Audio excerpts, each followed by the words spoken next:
कहानी की शुरुआत होती है सेबान, एक टर्किश वैज्ञानिक से, जो अपने कंप्यूटर पर एक गुप्त प्रोजेक्ट पर काम कर रहा था। लेकिन सफलता उससे कोसों दूर थी। बार बार कोशिशें नाकाम हो रही थीं। निराशा के बीच उसकी नज़र सामने वाले घर की खिड़की पर पड़ी, जहां एक लड़की अपने कपड़े बदल रही थी। सबाटियर बड़े आराम से उसे देखने लगा, लेकिन अगले ही पल लड़की ने पर्दा डाल दिया और सेबान के हाथ फिर से ठेंगा लग गया। लेकिन तभी उसके दिमाग में एक आइडिया कौंधा। वो तेजी से अपने कंप्यूटर पर लौट आया और अपने प्रोजेक्ट पर फिर से काम शुरू कर दिया। इस बार उसकी मेहनत रंग लाई। उसने आखिरकार अपना फार्मूला बना लिया। जोश से भरा सेबान तुरंत लिंडा को कॉल करता है। मैंने फार्मूला तैयार कर लिया है, जल्दी से सबको लेकर लैब में आ जाओ। जल्द ही पूरी टीम लैब में इकट्ठा हो जाती है। दरअसल सेबान और उसकी टीम इंसानों को गायब करने वाली दवाई पर काम कर रही थी। उन्होंने ऐसी दवा तो बना ली थी जो किसी को अदृश्य कर सकती थी, लेकिन उन्हें उसे वापस लाने का तरीका नहीं मिल रहा था। पर उस रात सेबान ने आखिरकार यह मुश्किल भी हल कर ली थी। लैब में उन्होंने अपना एक्सपेरिमेंट शुरू किया। एक इनविजिबल मंकी पर दवा का परीक्षण किया गया। जैसे ही उसे इंजेक्शन दिया गया, उसकी हार्ट बीट तेजी से बढ़ने लगी। अगले ही पल उसे दिल का दौरा पड़ गया। लिंडा ने तुरंत उसे शॉक थेरेपी दी, जिससे उसकी हार्ट बीट सामान्य हो गई और कुछ ही पलों बाद मंकी पूरी तरह से विजिबल हो गया। सेबान की मेहनत रंग लाई थी। उसका एक्सपेरिमेंट सफल हो चुका था। इस सफलता की खुशी में पूरी टीम ने जोरदार पार्टी की। पार्टी के दौरान सबाटियर और लिंडा को साथ देखकर सभी चौंक गए। दरअसल वे पहले कपल थे, लेकिन किसी कारणवश अलग हो गए थे। सेबान अभी भी लिंडा को चाहता था, लेकिन ऐसा लगता था कि अब लिंडा की पसंद बदल चुकी थी।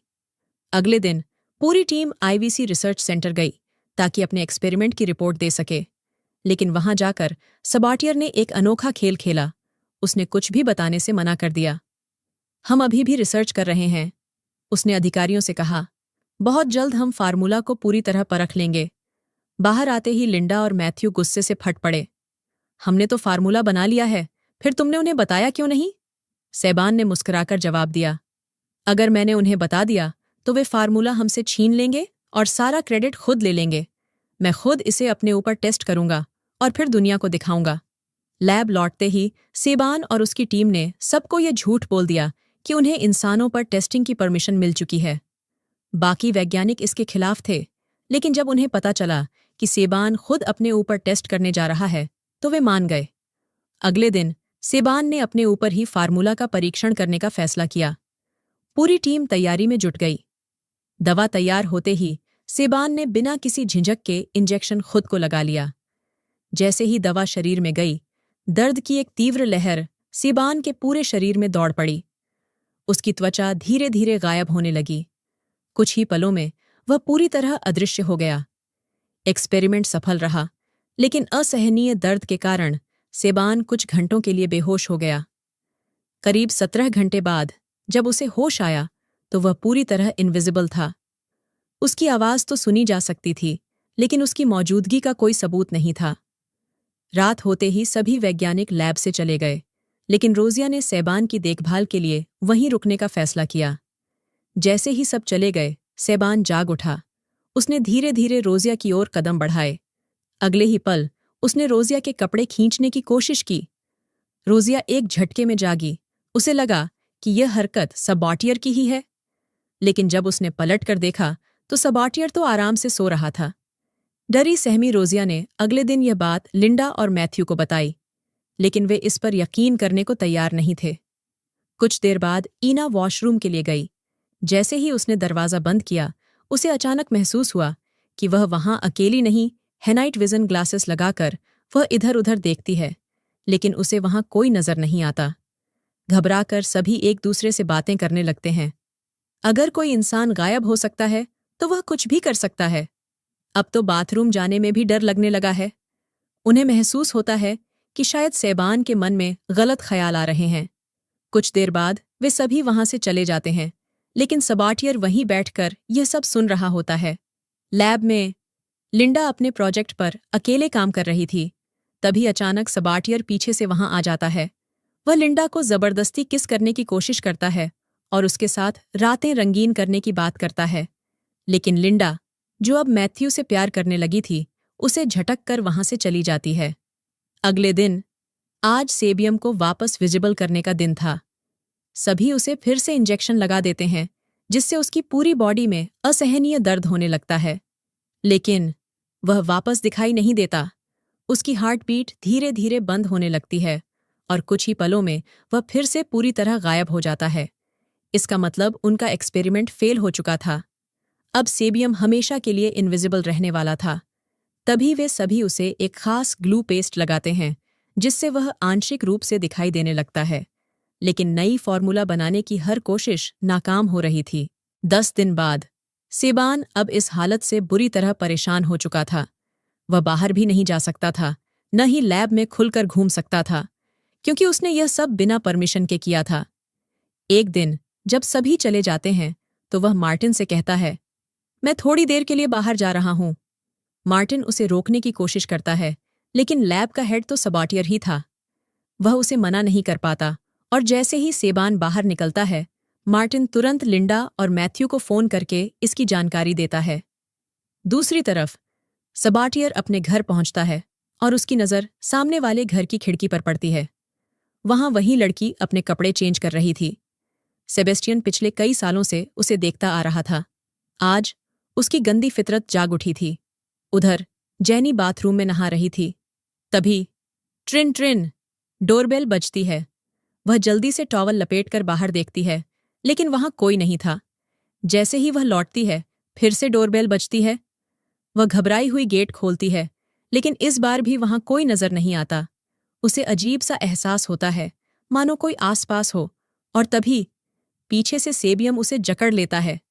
दूसरी तरफ लिंडा उसे खोजते खोजते सेबान के घर में पहुंच जाती है। वहां उसके कपड़े और मास्क पड़े हुए थे, यानी वह गायब होकर कहीं निकल चुका था। इधर सेबान ने जैनी पर पूरी तरह से काबू पा लिया था। तभी वह देखता है कि लिंडा उसके घर में मौजूद है। अब उसे यहां नहीं होना चाहिए। लिंडा तुरंत मैथ्यू को फोन करती है, तुरंत यहां आओ। मैथ्यू सभी को बेहोशी वाली गन बांट देता है, ताकि जब भी सबाटियर नजर आए वे उसे शूट कर सकें। लेकिन तभी, तुम लोग मुझे रोक नहीं सकते, पीछे से सेबान की आवाज आती है। वह उन सब की बातें सुन चुका था। मैं इस प्रोजेक्ट का लीडर हूं, मैं जो चाहूंगा वही करूंगा। ये कहकर वह फिर से गायब हो जाता है। गहरी रात, लिंडा अपने कमरे में चैन की नींद सो रही थी, लेकिन अचानक कोई उसकी चादर हटाने लगता है। कोई उसके कपड़े खोलने की कोशिश कर रहा था। वह झटके से उठती है, लेकिन यह सिर्फ एक सपना था। अगली सुबह मैथ्यू सबको बुलाता है। मैंने सेबियम को वापस विजिबल करने का फॉर्मूला बना लिया है। सभी खुशी से उछल पड़ते हैं, लेकिन अचानक लास्ट मोमेंट पर फॉर्मूला अनस्टेबल हो जाता है। पूरी मेहनत बेकार हो जाती है। सेबियम गुस्से में वहां से निकल जाता है। अब वह किसी भी हद तक जा सकता था। रात को वह दोबारा बाहर जाना चाहता था, लेकिन इस बार सभी ने उसके कमरे में नाइट विजन कैमरा लगा दिया था। तुम लोग मुझे नहीं रोक सकते।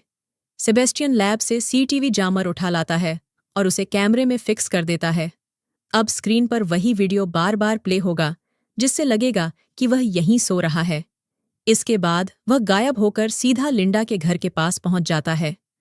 वह देखता है कि मैथ्यू अंदर आता है और लिंडा को किस करने लगता है। फिर दोनों एक दूसरे में खो जाते हैं। मेरे प्यारे साथियों, कहानी की शुरुआत होती है एक रहस्यमयी मोड़ से, जब सेबान का गुस्सा भड़क उठता है और वह एक पत्थर उठाकर खिड़की पर दे मारता है। शीशे के चकनाचूर होते ही लिंडा और मैथ्यू डर से सहम जाते हैं। लिंडा घबराते हुए लैब में फोन लगाती है और सबाटियर के बारे में पूछती है, लेकिन मैक्स उसे बताता है कि वह तो अपने कमरे में सो रहा है और वह उसे देख सकता है। इधर सबाटियर चुपके से लैब में वापस लौट आता है, लेकिन वहां मौजूद अदृश्य कुत्ता उसे भांप लेता है और जोर जोर से भौंकने लगता है। गुस्से में सेबान उसे बेरहमी से मार देता है। अगले दिन जब रोजी जानवरों को खाना देने आती है, तो देखती है कि कुत्ते को किसी ने मार दिया है। लेकिन जब सीसीटीवी फुटेज देखी जाती है, तो उसमें सबाटियर अपने कमरे से बाहर आता हुआ नजर ही नहीं आता। बिना सबूत किसी पर इल्जाम लगाना मुश्किल था। इसी दौरान लिंडा अपने कमरे में कुछ काम कर रही होती है, जब उसे एहसास होता है कि सेबान यहीं कहीं मौजूद है। वह तुरंत लैब की ओर दौड़ती है और सेबान के कमरे की तलाशी लेने लगती है, लेकिन वहां कोई नहीं होता। फिर भी कैमरे में सबाटियर को सोते हुए देखा जा सकता था। तभी लिंडा को एहसास होता है कि इतने दिनों से वह सबको धोखा दे रहा था और आराम से इधर उधर घूम रहा था। लिंडा और मैथ्यू आईवीसी रिसर्च सेंटर के चीफ के पास जाकर पूरी घटना बताते हैं। उधर सबाटियर यह सब देख रहा होता है। चीफ तुरंत ऑफिसर्स को फोन करने की कोशिश करता है, लेकिन किसी ने पहले ही वायर काट दी थी। तभी बाहर से अजीब आवाजें आने लगती हैं। जैसे ही वह बाहर निकलता है, सबाटियर उसे पूल में धक्का दे देता है और डुबो कर मार देता है। अगले दिन लिंडा और मैथ्यू जब चीफ को फोन करते हैं तो उन्हें पता चलता है कि उसकी हत्या हो चुकी है। डर से कांपते हुए वे लैब से भागने की कोशिश करते हैं, लेकिन सबाटियर ने पूरे लैब का पासवर्ड बदल दिया था। तभी सेबेस्टियन अचानक ईवा के पास पहुंचता है और रस्सी से उसका गला घोंटकर जान ले लेता है। लिंडा उसे रोकने की कोशिश करती है और चेतावनी देती है कि आईवीसी उसे जल्द ही पकड़ लेगी, लेकिन सबाटियर हंसते हुए कहता है, चीफ को मैंने मारा था और अब तुम लोग भी बच नहीं सकते। डर और दहशत के बीच लिंडा, मैथ्यू और बाकी बचे लोग उसे मारने की योजना बनाते हैं।